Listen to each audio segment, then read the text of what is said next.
बंगाल में जो महिलाओं के साथ उत्पीड़न होता आ रहा है, ये एक ही घटना नहीं है, कई घटनाओं के जब हमने देखा तो मन बहुत विचलित हुआ। तो लगा कि हमें इस तरह से बहनों का अपमान हम सहते रहेंगे।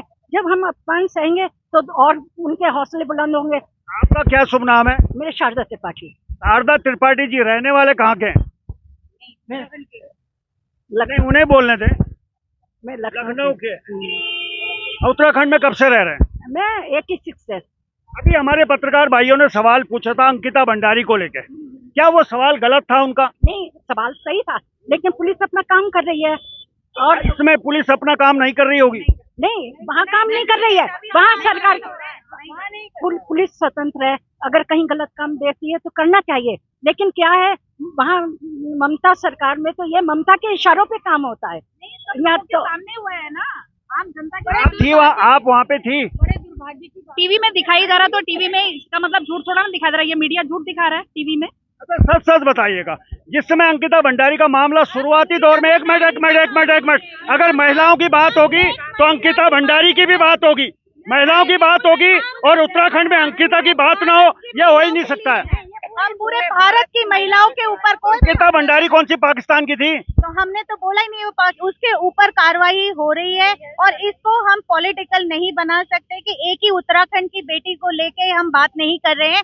ये पूरे जो बंगाल की जितनी भी बेटियां हैं उनके ऊपर बलात्कार हो रहा है, पुलिस स्टेशन के अंदर बलात्कार हो रहा है, और ये सारी चीजें जो हो रही है वो हाथरस में भी तो घटना हुई है। किसकी?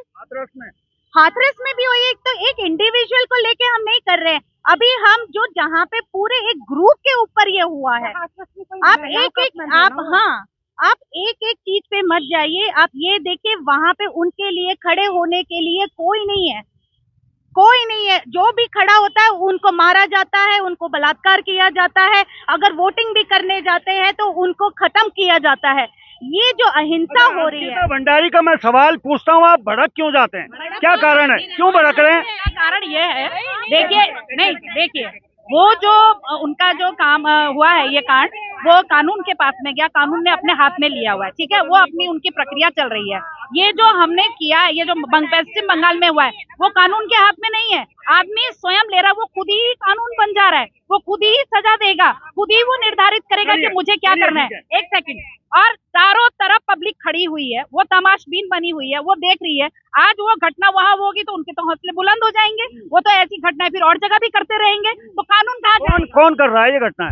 नहीं, अभी जो पश्चिम बंगाल में जो हुआ है तो उसमें लिखा है ना, टीएमसी के नेता है, टीएमसी के नेता ने लाठियों से उस औरत को मारा, ठीक है, और सब लोग ठीक है, चलिए, टीएमसी के नेता ने लाठियों से मारा, और टीएमसी कहाँ है? पश्चिम बंगाल, यहाँ महिलाओं को दिख गया, और उत्तराखंड की एक बेटी, और एक बेटी नहीं कई बेटियां हैं, कई घटनाएं यहाँ पे हो रही हैं, वो जल्दी से दिखता नहीं है। लेकिन जब पत्रकार सवाल उठाते हैं, क्योंकि पत्रकार क्षेत्रीय हैं और क्षेत्र की बात करेंगे, तो उस पे पत्रकारों में भड़क जाते हैं कि आप अंकिता के सवाल पे क्यों उठा रही है। देखिएगा, अभी भी मुझे कह रहे हैं, अभी भी मुझे घेर रहे हैं। चलिए ठीक है, चलिए, बहुत बढ़िया, चलिए आप लोग जारी रखिए। फिलहाल अभी के लिए बस इतना ही, देखते रहिए पर्वतवाणी लाइव।